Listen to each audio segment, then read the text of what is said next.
If this is the first video you're watching in the series, stop. Go back, watch some of my other videos so that you know what I'm all about before you come back to this one. But if you choose to watch it, then please watch it until the end. Otherwise, you'll miss out on the message that I'm trying to give. And it's an important one.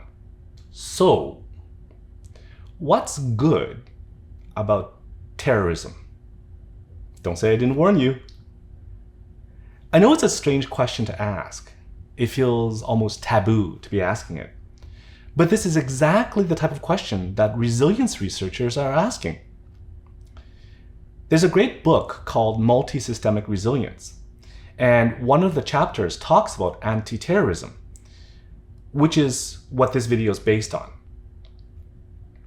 Now, if you step back and think about it, we live in a world that focuses on what's wrong with things. We make judgments on what is good and bad, and then we try to get rid of the bad. Terrorism is bad. Track down the terrorists and stop them. But then more of them appear.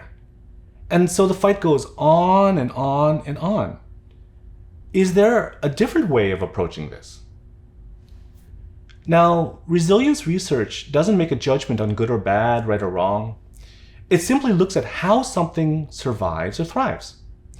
So the question is, what's good about terrorist groups that allow them to survive or thrive? Well, perhaps terrorist groups give a voice and power to those who feel like they're being excluded.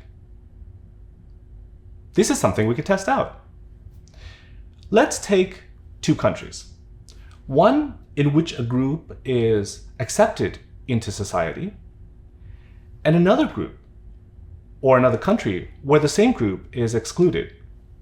For example, Australia and France both have very big beach cultures. If Muslim women wanted to participate, they wear what's called a burkini. It's like a bikini, but it covers most of their body to allow them to honor their religious traditions. In Australia, non-Muslims would ask, "Hey, what are you wearing?" And when the Muslim woman explains, they would be like, "That's amazing. Thanks for sharing that with me." It makes Muslims feel heard and accepted, and Muslim culture can harmoniously merge with Australian culture. But in France, there's a principle called secularism, which says that religion cannot be expressed in public. So when a non-Muslim French person asks, "Hey, what are you wearing?"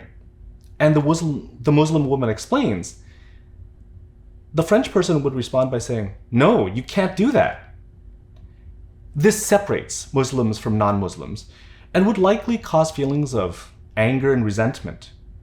This us versus them situation could potentially motivate Muslims to support the people who want to punish non-Muslims.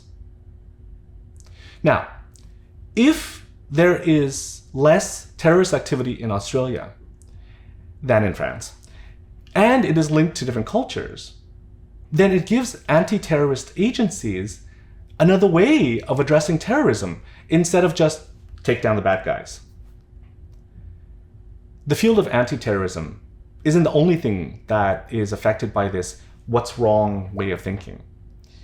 Healthcare is very much a victim of this mentality, at least in North America. Doctors generally say, smoking is bad, you have to quit. But if smoking is the only thing that can make a person take a break in their extremely stressful work, it would be very difficult to quit without severely affecting other parts of a person's health.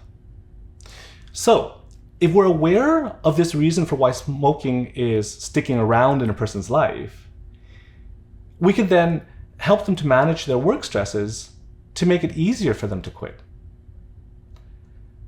I think the important thing here is that we can open up more pathways and avoid getting stuck if we ask the question, what's good about something that allows it to continue doing whatever it's doing? So if you're struggling to change something within or around you, perhaps asking yourself this question might give you more options.